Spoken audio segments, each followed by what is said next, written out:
वैदिक काल सारे कॉम्पिटिटिव एग्जाम में यहाँ से क्वेश्चन जरूर पूछे जाते हैं। हिस्ट्री में वैदिक काल से चीजें हम क्या पढ़ें, कैसे पढ़ें, बहुत कंफ्यूजन होता है। तो इसके लिए एकदम सरलतम तरीका, और इसके पहले हमने सिंधु घाटी सभ्यता एक फुल वीडियो कवर कंप्लीट कर दिया है। तो आपको यदि उसमें कुछ चीजें जानकारी लेना है विथ ट्रिक और याद करने के सरलतम तरीकों के साथ, तो आप वीडियो को देख सकते हैं। अब वैदिक पीरियड के लिए पहले थोड़ा अपन इसको कोरिलेट करते हैं कि ये कहाँ से आई है क्या, और इससे संबंधित फैक्ट्स कौन से एग्जाम में पूछे जाते हैं। तो सबसे पहले तो ये वैदिक पीरियड क्या है, तो ये ग्रामीण संस्कृति थी या विलेज कल्चर बोल सकते हैं इसको, क्योंकि इसके ओरिजिन के लिए आपको थोड़ा सा प्रीवियस वीडियो देखना पड़ेगा जिसमें सिंधु सभ्यता के पतन के कारण बताए और आर्यों का आक्रमण हुआ था। और ये आर्य जब वहां पे बाढ़ की स्थिति निर्मित हुई सिंधु सभ्यता में और वो सभ्यता या सिविलाइजेशन डिस्ट्रॉय हो गई या उसका विनाश हुआ, तो ये आर्यस गंगा यमुना के फर्टाइल मैदानों में आकर बस गए और यहीं पर रहने लगे। और चूंकि इन्होंने वेदों को लिखा और इस पूरे काल की जानकारी हमें वेदों के माध्यम से मिलती है, इसलिए इस पूरे काल को हम वैदिक काल के नाम से जानते हैं। और ये वैदिक काल को हम दो भागों में बांटते हैं, एक ऋग वैदिक और दूसरा लेटर वैदिक या उत्तर वैदिक काल। तो जो ऋग वैदिक पीरियड है वो 1500 से लगभग 1000 बीसी और उत्तर वैदिक 1000 से 600 बीसी तक हमको मिलता है।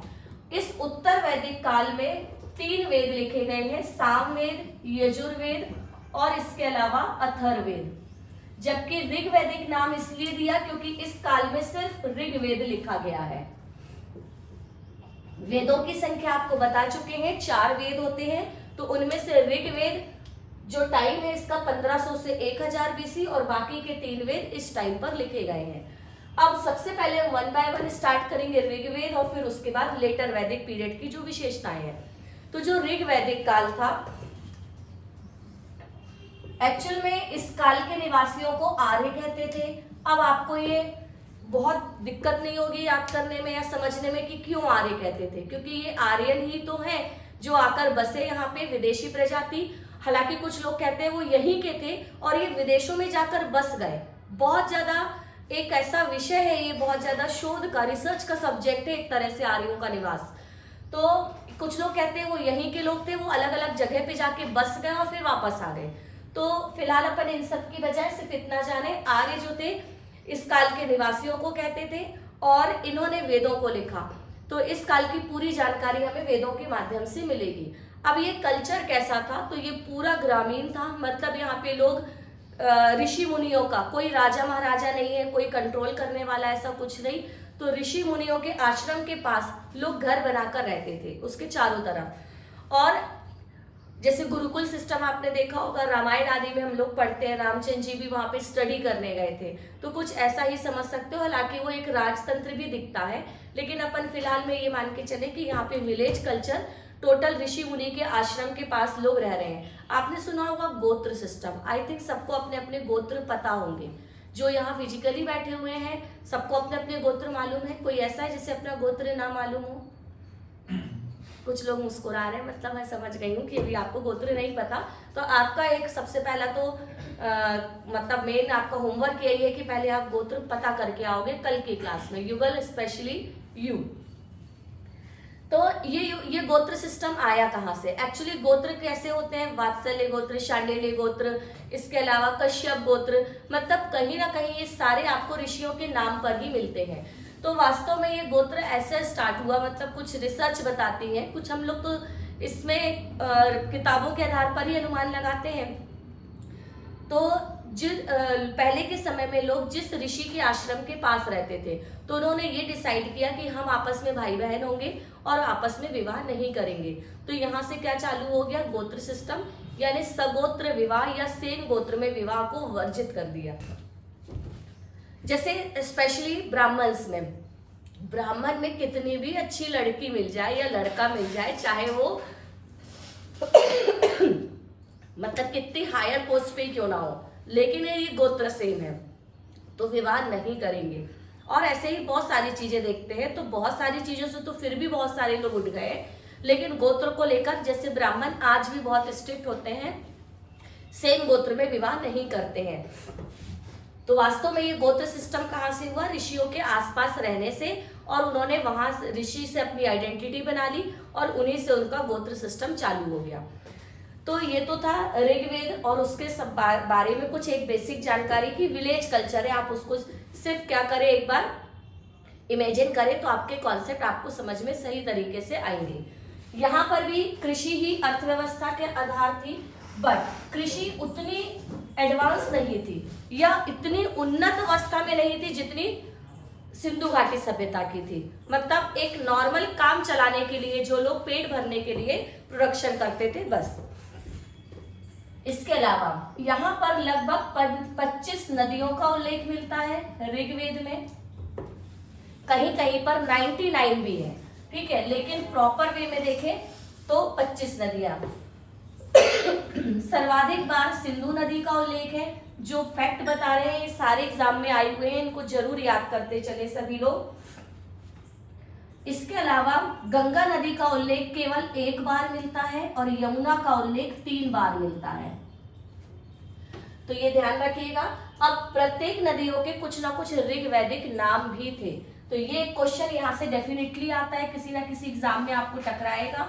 और अभी जिनके सब इंस्पेक्टर के एग्जाम नहीं हुए हैं, होने वाले हैं, तो देखेगा किसी ना किसी शिफ्ट में इस तरह का क्वेश्चन आएगा। तो सिंधु नदी का उल्लेख सिंधु के नाम से ही है। फिर आते हैं चेनाब नदी। चेनाब नदी का ऋग्वैदिक नाम था अस्कनी। इसके अलावा झेलम नदी, झेलम को वितस्ता कहते थे, आगे चल के आप पढ़ोगे भी, बैटल ऑफ वितस्ता या वितस्ता का युद्ध या झेलम का युद्ध। इसके अलावा सतलज नदी, सतलज को शतुद्री कहते थे और सरस्वती को सरस्वती के नाम से मिलता है, सरस्वती। और इसके बाद रावी, सबसे ज्यादा पूछा जाने वाला क्वेश्चन यदि कुछ है तो वो यही है, रावी नदी का ऋग्वैदिक नाम क्या था, तो वो है पुरुषिणी या परुषिणी भी मिलता है। तो जब अपन जिन्होंने ज्योग्राफी की क्लास हमारी अटेंड की हुई है उनको याद आ रहा होगा कि जब हम सिंधु नदी की सहायक नदियां पढ़ते हैं, ट्रिब्यूटरी ऑफ इंडस रिवर, तो उस समय रावी नदी भी आती है और उसके लिए उसमें अपन ने एक बांध पढ़ा हुआ था। रवि नाम का लड़का बहुत थिन है, थिन का मतलब होता है पतला, तो थीन बांध किस नदी पर है, रावी नदी पर। तो ये रवि नाम का लड़का बड़े काम का है। एक तो ज्योग्राफी में काम में आया है अपन को कि वो बहुत थिन है, पतला, मतलब थीन बांध रावी नदी, और दूसरा रवि जो है वो पुरुष है। वैसे भी हम जानते हैं रवि किसका नाम होता है, पुरुषों का, लड़कियों का नाम आपको रवि नहीं मिलेगा। तो रावी नदी का ऋग्वैदिक नाम क्या है, पुरुषिणी। और एक जगह ज्योग्राफी में और आपको रवि नाम का लड़का काम आएगा, यकीन मानिए ज्योग्राफी के सारे वीडियोस में आपको बहुत मजा आएगा और क्लास में ही याद हो जाएगा। रबी की बुआ अक्टूबर नवंबर में आती है, मतलब रबी की फसल की बुआई अक्टूबर नवंबर में होती है। ये एक ट्रिक याद हो जाएगी, इससे आपके 4 फैक्ट कभी गलत नहीं होंगे और सारे क्वेश्चन एग्जाम में बने हुए हैं। इसके अलावा रावी के बाद व्यास, व्यास का पुराना नाम था विपाशा, विपाशा बसु नहीं है ये, विपाशा ओनली। काबुल नदी को कुंभा के नाम से जानते थे। एक बार गंडक भी पूछा गया है, गंडक को सदानीरा। और गोमती नदी का उल्लेख गोमल के नाम से मिलता है। तो ये थे कुछ ऋग्वैदिक नदियों के नाम जो कि एग्जाम के पॉइंट ऑफ व्यू से इंपॉर्टेंट है और ये किसी ना किसी एग्जाम में आए। और इनमें से सबसे ज्यादा पूछा जाने वाला फैक्ट क्या है, रावी नदी का ऋग्वैदिक नाम क्या था, तो वो था पुरुषनी, जो आपको जरूर याद होना चाहिए। इसके अलावा ऋग्वैदिक समाज जो थे वो पितृ सत्तात्मक थे, मतलब पिता के नाम से, जबकि अपन पढ़ चुके हैं सिंधु घाटी सभ्यता कैसी थी, मातृ सत्तात्मक, मातृ देवी की प्रतिमा वहां से मिली है। अब इनमें क्या क्या थे, तो जो सबसे छोटी इकाई थी उसे हम परिवार कहते थे और परिवार के मुखिया को कुलप या कुलपति के नाम से जानते थे। ये भी अनगिनत बार एग्जाम में आया हुआ है, बहुत सारे एग्जाम में कुलप और कुलपति, और ये आज भी आता है एवरग्रीन। मतलब परिवार को ही हम क्या बोलते थे, कुल। ये स्मॉलेस्ट यूनिट होती थी हायरार्की में, सबसे छोटी इकाई। और इस परिवार से मिलकर क्या बनता था, ग्राम। और इस ग्राम के मुखिया को ग्रामणी कहते थे। कई ग्राम को मिलाकर एक विश बनता था और इसके मुखिया को विशपति, और विश को मिलाकर बनते थे जन, जिसके मुखिया को जनपति, और जन से ही मिलकर बनता था राष्ट्र, जिसका हेड होता था राजा। अब आप सोच रहे होंगे कि अभी तो मैडम ने बोला था कि राजा राजा तो होते नहीं थे, तो फिर ये राज और राष्ट्र कहाँ से आया? तो वास्तव में ये जो जन थे ये एक्चुअल में कबीलाई समूह होते थे। कबीला जानते हो ना, जैसे बंजारे आदि होते थे राजस्थान में, आज भी एक बंजारा समूह, तो इनमें एक कबीला सिस्टम होता है। कबीले का मतलब होता है कबीले के सरदार होते हैं, तो इन सरदारों को या इन कबीले के मुखिया को ही हम क्या बोलते थे? जनपति, हेड को। और उनका भी जो एक ऊपर हेड होगा वो कहलाता था राजा।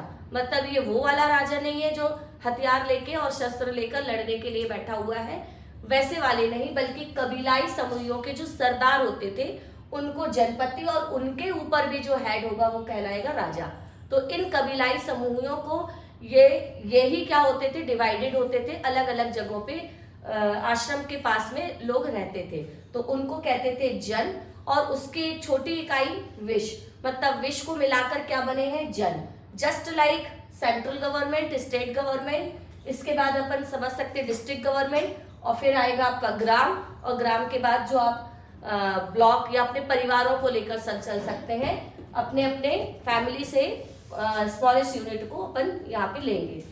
अब इनमें से क्वेश्चन क्या बना है? तो यहाँ से सबसे ज्यादा पूछा गया है कुलप या कुलपति। और इसमें राजा का चुनाव कैसे होता था? सरदार, आप जानते हो कबीलाई समूहों में चुनाव कैसे होते थे? पुरानी मूवी कभी देखोगे, हम बंजारों की बात मत पूछो जी, इस तरह के कुछ फेमस गाने वाली मूवीज आई हुई है। उस टाइम पे एक ट्रेंड चलता था बंजारों वाला। बंजारे मतलब खूब श्रृंगार प्रिय, बैलगाड़ी में सामान लेके अपना, और घुमक्कड़ कहलाते थे, यायावर, यानी एक स्थान पर नहीं बल्कि ये एक स्थान से दूसरे स्थान अपनी गृहस्थी लेकर होते रहते हैं। तो इनमें क्या चलते थे? इनके नियम बने होते थे अपने खुद के पर्टिकुलर, और इनका सरदार होता था। और इनको ही चुनने के लिए क्या बनती थी? सभा और समिति नाम की संस्थाएं। हिंदी इंग्लिश दोनों में कॉमन वर्ड्स ही मिलते हैं, सभा एंड समिति। ये जनजातीय एक तरह की एडवाइजरी बॉडी थी, जनजातीय या ट्राइबल, मतलब जो कबीले के जो राजा को जो चुनने वाली संस्था होती थी, इनको हम बोलते थे सभा और समिति। मतलब ये राजा को चुनती थी सभा, और समिति क्या करती थी? उसको एडवाइस देने का काम करती थी, उनको सलाह देने का काम करती थी। मतलब एक तरह से ऑटोनॉमस बॉडी या लोकल गवर्नमेंट, स्थानीय प्रशासन हमको यहाँ कहीं से देखने को मिल रहा है कि राजा बस सब कुछ खुद नहीं कर रहा है, एडवाइस के माध्यम से ही काम करके चल रहा है। डिसेंट्रलाइजेशन, विकेंद्रीकरण के स्टार्टिंग सिम्टम्स हमको यहाँ से दिखाई दे रहे हैं। प्रारंभिक अपन लक्षण जो है वो यहाँ पर अपन देख सकते हैं। इसके बाद ये तो हो गया आपका एक हायरार्की, पॉलिटिकल यूनिट। अब ऋग्वेद में महिलाओं की स्थिति बहुत अच्छी थी।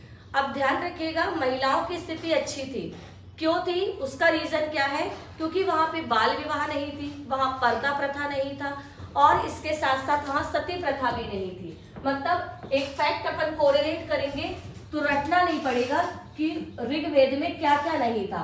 बाल विवाह नहीं, मतलब चाइल्ड मैरिज नहीं, सती प्रथा नहीं, और पर्दा प्रथा भी नहीं।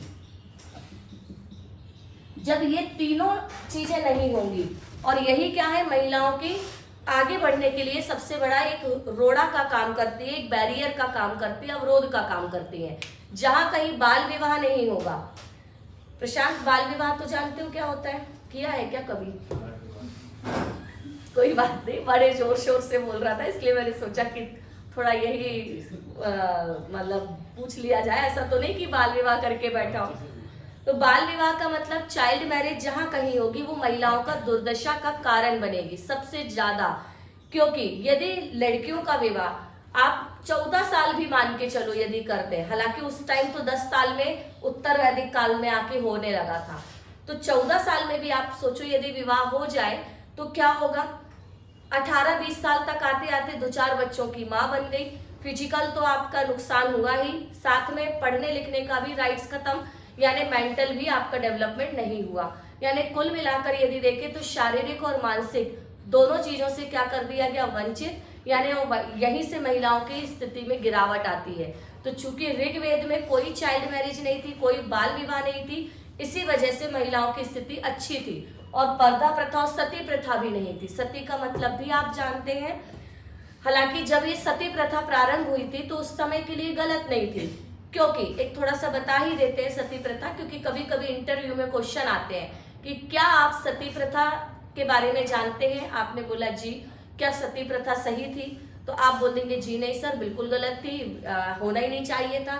तो कभी भी इस तरह के आंसर नहीं दिए जाते। आंसर देने का तरीका होता है, जब ये सती प्रथा प्रारंभ हुई थी तो उस समय समाज की आवश्यकताओं के अनुरूप स्वेच्छा से हुई थी, लेकिन बाद में इसको क्या किया गया, बाउंडेड कर दिया, बाध्यकारी कर दिया गया, और इस वजह से ये प्रथा धीरे धीरे क्या होने लगी, गलत, और इसका उन्मूलन कर दिया गया। अब तो उन्मूलन ही हो चुका है, अब तो खत्म हो चुकी है। तो सती प्रथा में क्या होता था, जैसे पति मर गया तो पत्नी अपनी इच्छा से ही अपने आप के बचाने के लिए, क्योंकि नजरें समाज की बहुत ज्यादा आने लगती हैं लोगों के सबसे पहले, तो अपने आप को बचाने के लिए वे अपनी पति की चिता में ही जीवित बैठ जाती थी, मतलब उनके साथ हम अपना जीवन खत्म कर रहे हैं। जब तक ये स्वेच्छा से था तब तक तो फिर भी ठीक है, लेकिन धीरे धीरे इसको क्या कर दिया गया, बाध्यकारी बना दिया गया।